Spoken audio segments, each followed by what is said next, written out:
Vitamin B12 లోపం కనుక సంభవించినట్లయితే తీవ్రమైన అలసటగా అనిపించేటువంటి అవకాశం ఉంది.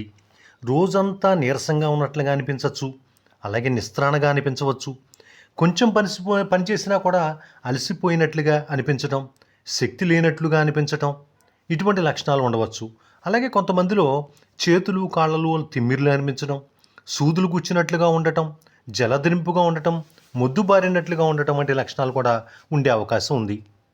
కొంతమందికి నడిచిన ఆయాసం రావటం, గుండె వేగంగా కొట్టుకోవటం, అలాగే తల తిరగటం, కళ్ళు తిరగటం, ఒళ్ళు తూలినట్లుగా ఉండటం వంటి లక్షణాలు కూడా ఉండవచ్చు.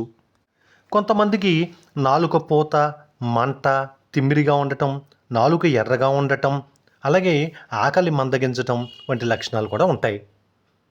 కొంతమందిలో మతిమరుపు, ఏకాగ్రత తగ్గటం, అనవసరంగా చిరాకు రావటం, ఆందోళన, అలాగే జుట్టు రాలటం, లేకపోతే జుట్టు తెల్లబడటం, ఇటువంటి లక్షణాలు కూడా ఉండే అవకాశం ఉంది.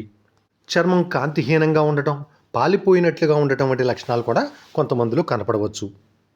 కాబట్టి పై లక్షణాల్లో ఏదైనా లక్షణం కనుక కనిపించినట్లయితే ఏమాత్రం అశ్రద్ధ చేయకుండా వైద్యుల్ని కలవాలి.